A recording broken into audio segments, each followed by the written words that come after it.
लेआउटबाट size size A4 नै राख्ने, orientation landscape राख्ने, अनि मार्जिन हामीले न्यारो राख्ने। यो गरिसकेपछि अब तपाईँले आज काम यो तलबाट जुम जुम कम गर्ने।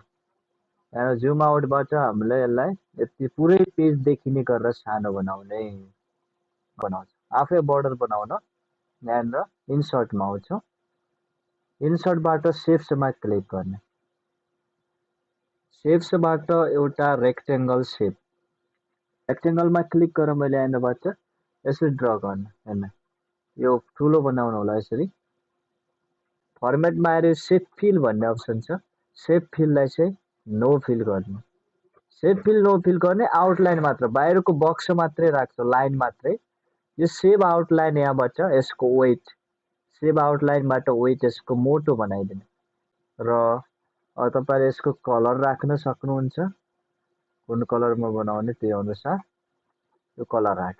हैन अहिले हामीले बाहिर बाहिर मात्र यसरी बोर्डर बनायौं। हामीले जुम कम गरे पनि अब जुम चाहिँ हामीले 100% गरिदिए पनि हुन्छ यस्तो। आज म एउटा नयाँ शेपको बारेमा तपाईलाई सिकाउँछु। इन्सर्टमा शेप्स भित्र हाम्रो एउटा फ्री फर्म भन्ने शेप छ। हेर्नु फ्री फर्मबाट हामी जे शेप पनि बनाउन मिल्छ। फ्री फर्ममा क्लिक गर्यो भने यसले दुई तरिकाले काम गर्छ। एउटा भनेको मैले फ्री फर्मबाट त्यो ल्याएर माउस क्लिक गरिराखे, माउसको क्लिक होल्ड गरिराख्यो भने यस्तो पेन टुल जस्तो यस्तो जे पनि बनाउन मिल्यो हैन। ओके त्यो चाहिँ माउस क्लिक होल्ड गरिराख्यो भने फ्री फर्मबाट त्यस्तो भन्छ। तर शेप्सबाट फ्री फर्ममा क्लिक गरेर अब मैले पोइन्ट टु पोइन्ट के जस्तो एउटा क्लिक मैले यहाँ क्लिक गरे छोड्दिए, क्लिक गरिराखेको छैन, क्लिक मात्रै गरे अनि म अर्को ठाउँमा क्लिक गरे, अर्को ठाउँमा क्लिक गरे, अर्को ठाउँमा क्लिक गरे, यस्तो पनि शेप बनाउन मिल्छ। र जहाँबाट स्टार्ट गरेको हो नि त्यहाँसम्म पुर्याउनु पर्छ, यस्तो बनाउन मिल्छ। अब मैले यस्तो नबनाएर यहाँबाट फ्री फर्मबाट यो कुनामा बनाउन चाहेको मैले एउटा डिजाइन एन्ड इन्सर्ट शेप्सबाट फ्री फर्म, फ्री फर्मबाट मैले यो कुनामा क्लिक गरेँ। यहाँबाट क्लिक गरेर म यताको कुनामा क्लिक गर्छु अनि यताको कुनाबाट मैले यो कुनामा क्लिक गरेँ, यो कुनामा क्लिक गरेर तलको कुनामा क्लिक गरेँ। यता यहाँ जहाँनिर थियो त्यसरी मिलाएँ, यस्तो शेप बनाएँ। अब यो शेप बनाइसकेपछि हामी यहाँबाट अझै अलिक काम गर्छ। यसको शेप फिलबाट मैले यसको कलर मानौ रेड गर्दै, यसको कलर पुरा रेड गर्दै र शेप आउटलाइन चाहिँ यसको नो आउटलाइन गर्दै। यति गरिसकेपछि हामी अहिले यसमा डिजाइन चेन्ज गर्छ।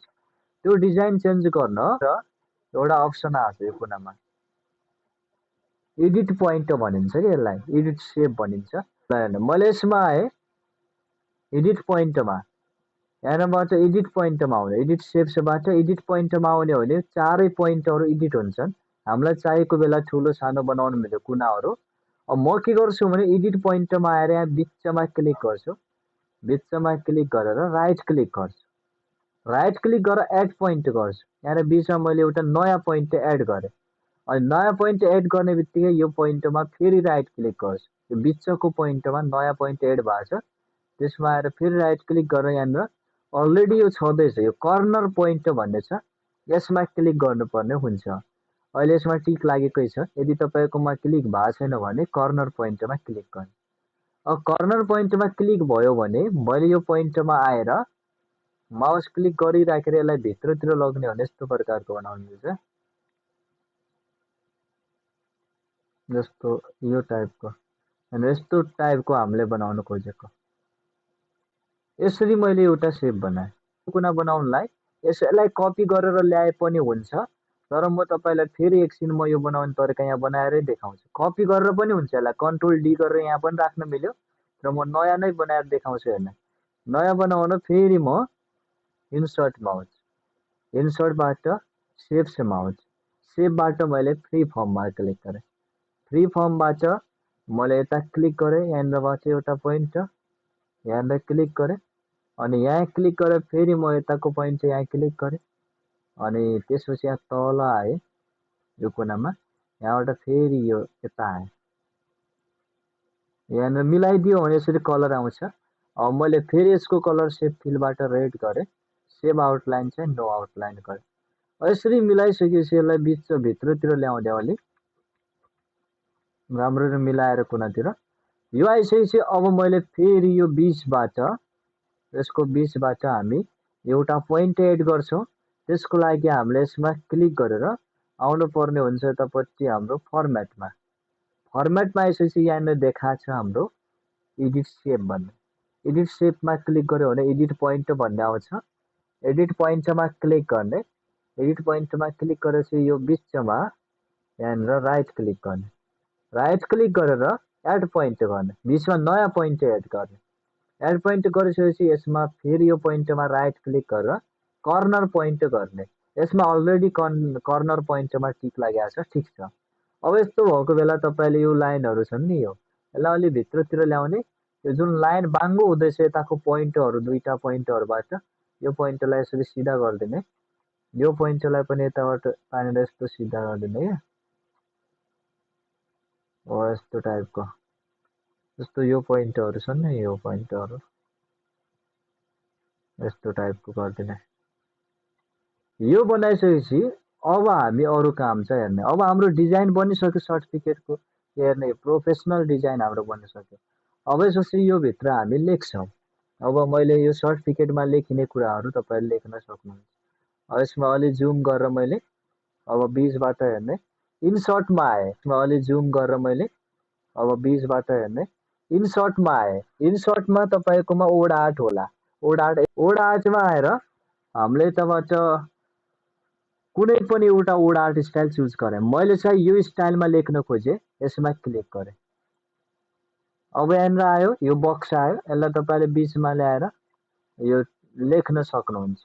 यसमा क्लिक गर्ने, यो डिलिट गरेर मेचेर मैले यो भित्र जे लेख्न खोजेको त्यो लेख्न मिल्यो क्या। भने यो बक्स अलिक ठुलो बनाउन।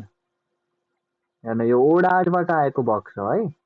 तपाईँले ओड आर्टबाट यसरी लेख्नुभयो भने तपाईँको यहाँनिरबाट फर्मेटमा हाम्रो कलर आउँछ क्या। यहाँनिर सेप फिलबाट पनि कलर हुन्छ, अथवा यहाँनिर यो टेक्स्ट कलर छ नि यहाँ फिल कलर, यहाँबाट तपाईँले कलर कस्तो राख्ने त्यो चुज गर्न मिल्यो।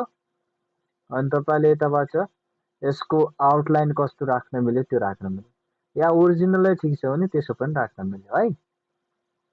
त्यसपछि यहाँनिर तल अरू चिज लेख्नु पर्यो भने फेरि इन्सर्टबाट ओड आर्टमा आउने। अब जस्तो मैले नर्मल्ली लेख्न चाहे, फर इक्जाम्पल अब नर्मल स्टाइल चुज गर्दा भयो। मैले यो राखेँ, यहाँनिर आउँछ, यहाँनिर राखेँ, बिचमा ल्याएँ। अब यसमा यसलाई सिलेक्ट गरेर यसको ठाउँमा हामी सिधै लेख्न मिल्यो यसरी है। यसमा झन् सजिलो छ सर। अब मैले यसलाई यसको साइज सानो बनाउनु। अब होमबाट पनि गर्न सकिन्छ। यो सबै काम होमबाट सानो बनाउन मिल्यो।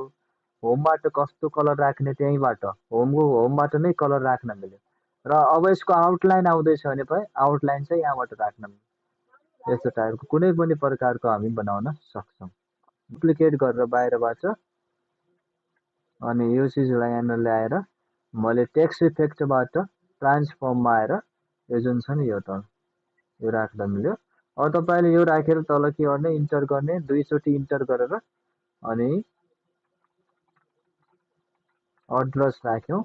अब हेर्ने हो भने यस्तो आउँछ। यहाँ आएर मैले यसलाई यताबाट सानो बनाएर यस्तो गोलो बनाउनु मिल्यो क्या।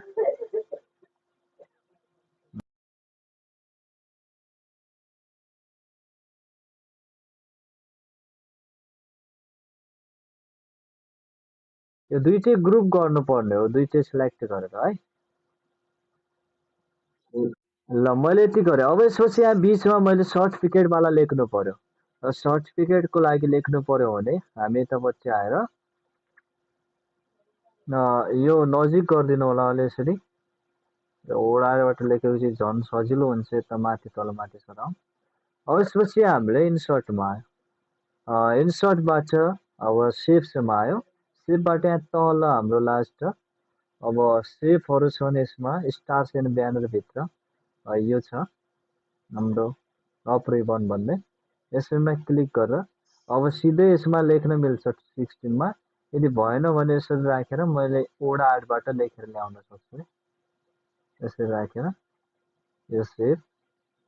मैले यसमा कलर गर्ने सेभ फिलबाट कुनै कलर, सेभ आउटलाइनबाट एउटा कलर है। सेभ फिल र सेभ आउटलाइन भन्नेबाट कलर हुन्छ है सर यसमा। अब यसपछि मैले यसमा लेख्नु पर्यो केही कुरा भने फेरि म इन्सर्टमा आएँ, ओड आर्टमा आएँ। ओड आर्टबाट कुनै पनि ओड आर्ट राखेँ, जस्तो फर्स्टवाला ओड आर्ट युज गरेँ र म यसमा आएर यसलाई सिलेक्ट गरेर हटाएर यसमा लेखेको कुरा हामीले सर्टिफिकेट भनेर लेख्न सक्छौँ। यो राखेर मैले 20 मा राख्ने। ओके। अब ठुलो सानो बनाउनु पर्यो भने तपाईँले यसको साइज बढाउन सक्नुहुन्छ। सिलेक्ट गरेर फन्ट साइज होमबाट बढ्छ नि, होमबाटै पनि बढाउन मिल्छ। र बक्सको साइज पनि बढाउन धेरै ठुलो भयो।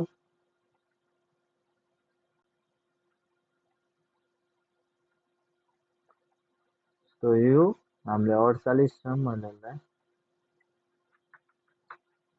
40 सम्म राख्छ। ल यसरी यो मिलाएर राख्ने। अब यसपछि हामीले तल लेख्नु पर्यो नि यहाँनिर दिस सर्टिफाइड डट डट भनेर।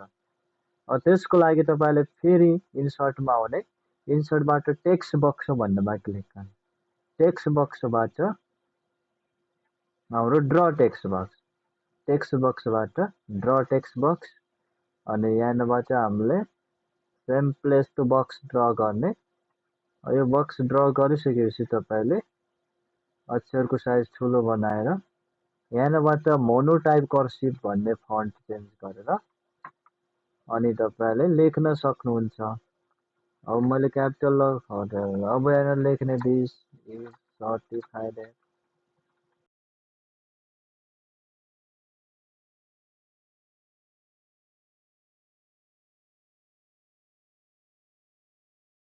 ल यस्तो टाइपले बनाउनु होला र लास्टमा आएर यिनीहरूको साइज अनि एलाइनमेन्ट जस्टिफाई गरेर हामीले यहाँबाट काम गर्छौँ। अब तपाईँले फाइनल्ली यो बक्स देखिँदैछ, यो बक्स नदेखिने गर्नु पर्यो भने यसमा क्लिक गरेर हामी फर्मेटबाट यो लाइन देखिँदैछ बाहिर, यसको लागि हामीले के गर्नु पर्यो भने फर्मेटमा आउने, फर्मेटबाट यहाँनिर सेभ आउटलाइन भन्ने छ, सेभ आउटलाइनमा आएर नो आउटलाइन गरिदिने हो। Save outline no outline, save fill पनि नो फिल, सेभ फिल पनि नो फिल गर्छ। यति गरिसकेपछि अब हाम्रो यहाँ तल सिग्नेचरको लागि पनि तपाईँले ओड आर्ट युज गर्न सक्नुहुन्छ। इन्सर्टमा आउने, ओड आर्टमा क्लिक गर्ने, कुनै एउटा चुज गर्ने जुन राम्रो लाग्यो। मैले यहीवाला चुज गरेँ अनि यसमा आएर यो बक्स आउँछ, यो बक्सलाई तल उठाउने, जहाँनिर सिग्नेचर राख्नुपर्ने त्यहाँनिर राखेर यसमा क्लिक गर्दै तपाईँले यो सिलेक्ट गरेर यो मेटेर डट डट गर्ने, पहिलो लाइनमा डट डट राखेर तल आउने, इन्टर गर्ने, जस्तो यहाँनिर के को सिग्नेचर हो तपाईँले त्यो राख्न सक्नुहुन्छ।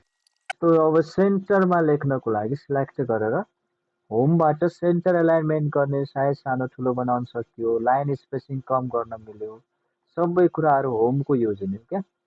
अब यसमा हामीले फर्मेटबाट कलर गर्न मिल्यो, यताबाट फन्टको कलर, यताबाट फन्टको आउटलाइन नो आउटलाइन। यति हो सर, बनाउन सकिन्छ। अब यसैलाई डुप्लिकेट गरेर अरू बनाउन मिल्यो। अब लास्टमा फाइनल्ली हामीले ब्याकग्राउन्डमा लेखेका थियौँ नि पछाडि सानो सानो अक्षरमा अलिअलि देखिने गर्न है। अब त्यो लेख्नको लागि फेरि हामी इन्सर्टमा आयो, इन्सर्टबाट हामी टेक्स्ट बक्समा आयो, टेक्स्ट बक्सबाट draw text box, draw text बक्समा आएर तपाईँले यो सानो बनाएर यहाँ माथिबाट पुरा एउटा बक्स ड्र गर्ने, पुरा यस्तो बक्स ड्र गर्ने। बक्स ड्र गरेर तपाईँले यसमा आएर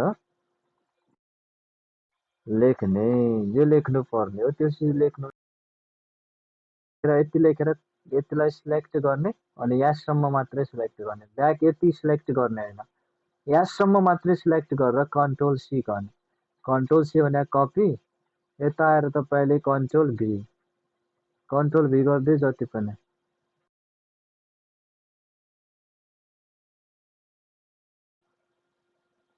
सबै लेखेपछि सिलेक्ट गरे, सबै लेखेकोलाई सिलेक्ट गर्न कन्ट्रोल ए, कन्ट्रोल ए भनेको सबै सिलेक्ट हुन्छ अनि कन्ट्रोल जे भने जस्टिफाई हुन्छ कन्ट्रोल जे गरेर अब होममा आएर यसको कलर कम गर्दैन होममा आउने अब जुन यो फन्ट कलर छ फन्ट कलरमा क्लिक गरेर यताबाट माथि माथिको यो वाला कलरहरू कुनै पनि कम कलर भएको वाला चुज गर्ने के कुनै पनि एउटा चुज गर्ने बस भयो अब यसलाई चाहिँ पहिला सेन्ड टु ब्याक गर्ने यो लेखेको चिजलाई सेन्ड टु ब्याक गर्न फर्मेटबाट यो सेन्ड ब्याकवार्ड देखिँदैछ यसको एरोमा क्लिक गर्यो भने सेन्ड टु ब्याक भन्ने छ सेन्ड टु ब्याक भने सबभन्दा पछाडि जान्छ अब यिनीहरू भन्दा पनि अगाडि ल्याउनु पर्यो भने एक स्टेप अगाडि ल्याउन सक्नुहुन्छ यति गरेर अब मैले यो सेपको आउटलाइन चाहिँ नो आउटलाइन गरेँ र हाम्रो सर्टिफिकेट रेडी यसरी तपाईँले प्रिन्ट गरेर पनि हेर्न सक्नुहुन्छ पछि यसको ठाउँमा केही सच्याउनु पर्यो अरू चिज लेख्नु पर्यो यहाँ मान्छेको नाम राख्नु पर्यो भने पनि सकिन्छ यहाँ लेख्ने कुरा चेन्ज गर्नु पर्यो भने पनि सजिलैसँग यसमा क्लिक गर्दै यो डिलिट गर्दै नयाँ कुरा लेख्न मिल्यो है